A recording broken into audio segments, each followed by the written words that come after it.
नमस्कार विद्यार्थी मित्रों, हम पढ़ रहे हैं एक चरांक वाले रेखीय समीकरण और इसमें प्रश्न संग्रह 12.2 का क्वेश्चन नंबर 4। यह शाब्दिक प्रश्न है। करा 3 क्रमिक पूर्ण संख्याओं, यहाँ जो है प्राकृत भी लिख सकता था। 3 क्रमिक पूर्ण संख्या का मतलब होता है, अभी मैं आपको बता रहा हूँ, पूर्ण संख्या, पूर्णांक और जो है गण संख्या भी बताता हूँ। पहले आप इसको देखिए। 3 क्रमिक पूर्ण संख्याओं का योगफल 45 से अधिक है।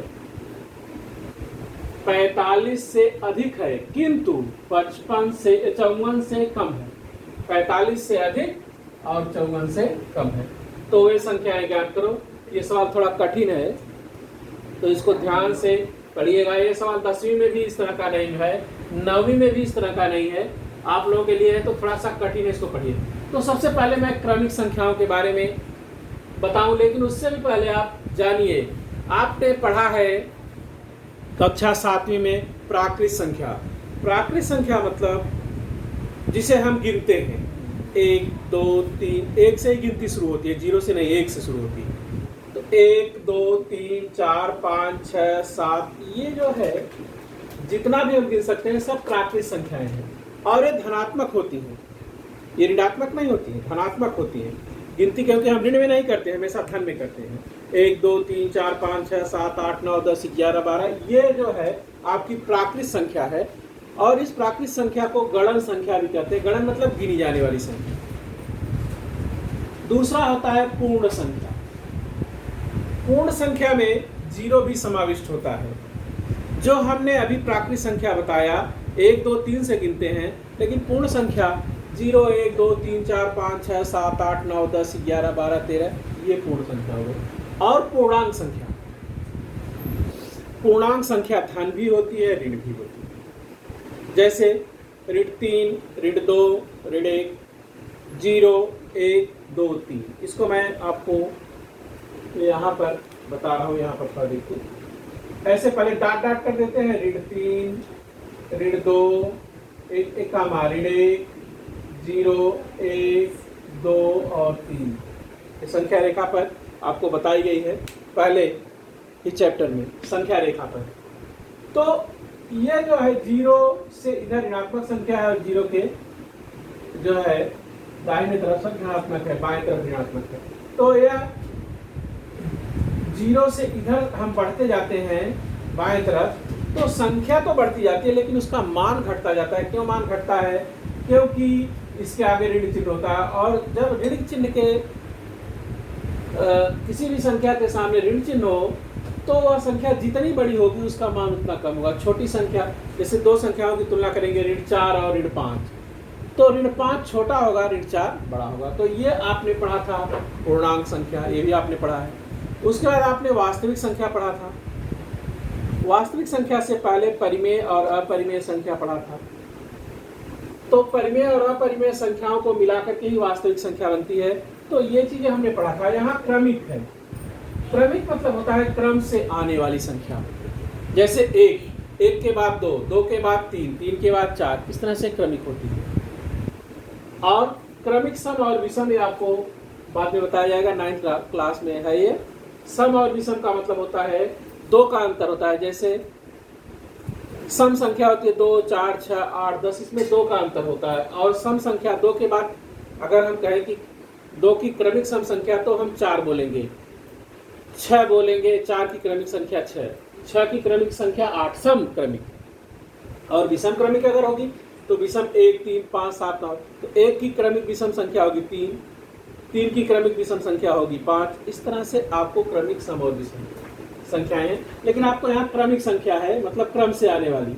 तो हमने मान लिया कि पहली संख्या यक्स है, और अब यक्स की क्रमिक संख्या हो जाएगी यक्स प्लस 1, 1 बढ़ता जाएगा, और यक्स प्लस 1 की क्रमिक संख्या हो जाएगी यक्स प्लस 1, और उसमें 1 जोड़ दिया तो यक्स प्लस 2। अर्थात तीनों संख्याएं जो है हमारी हो गई। हमने माना पहली यक्स है, दूसरी यक्स प्लस 1 है और तीसरी यक्स प्लस 2 है। करा जब इसको जोड़ते हैं तो हमें 45 से अधिक मिलता है।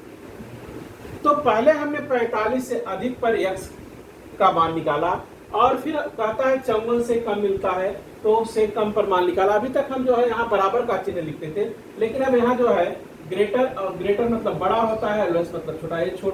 यह जो है बड़े का चिन्ह है। कौन बड़ा है? इधर वाला बड़ा है और इधर वाला छोटा है। तो आइए देखते हैं।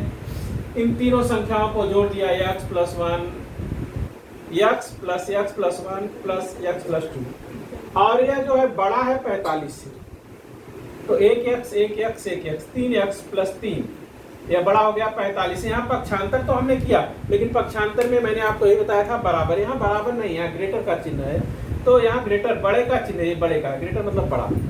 3x बराबर नहीं लिखेंगे, यहाँ ग्रेटर लिखेंगे, बड़ा लिखेंगे, 45 माइनस 3, तो 3x बराबर हो गया, सॉरी 3x जो है ये ग्रेटर हो गया, बड़ा हो गया 42 से।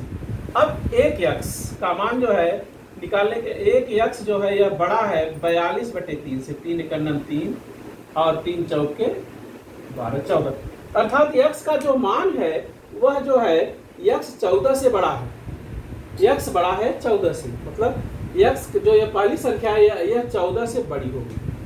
अब दूसरा उसने कहा कि इन्हीं तीनों संख्याओं को अगर जोड़ दें तो वह जो है 54 से छोटा हो जाता है।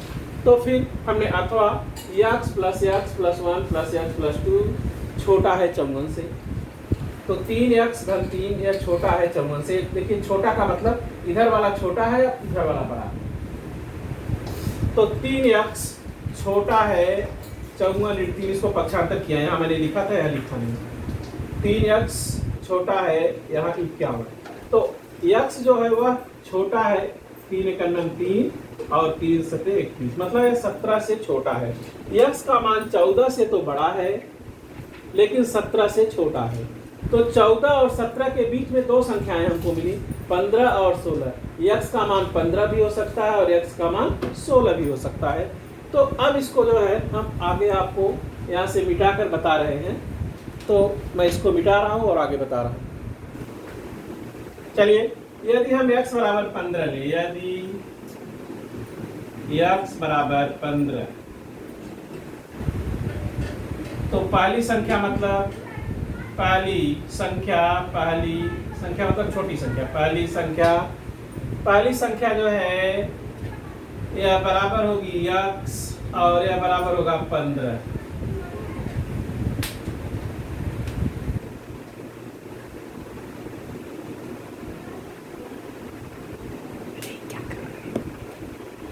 अब यहाँ x की क्रमिक मतलब पहली संख्या की क्रमिक संख्या, दूसरी संख्या, इसको हम कहेंगे दूसरी संख्या,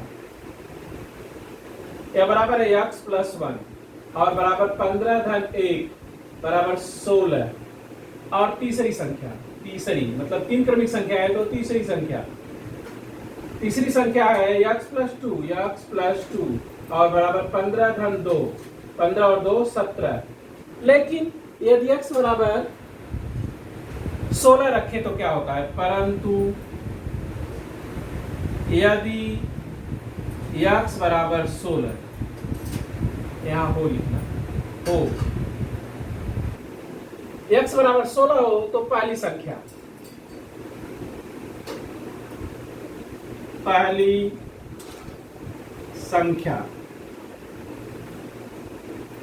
बराबर x और बराबर 16,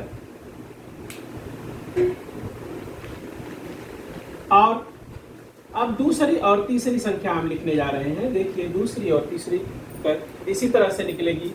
दूसरी संख्या यह बराबर होगी x प्लस 1 और x प्लस 16 प्लस 1 बराबर 17, और तीसरी संख्या यह बराबर होगी x प्लस 2 और 16 प्लस 2 18, 16 17 18। तो वे संख्याएं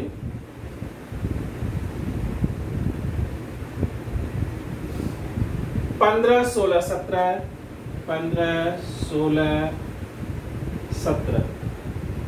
या 16 17 18 होगी।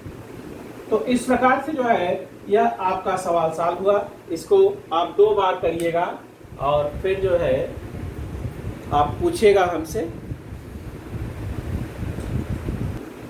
तो आज यही तक, अगला सवाल अगले पीरियड में। धन्यवाद।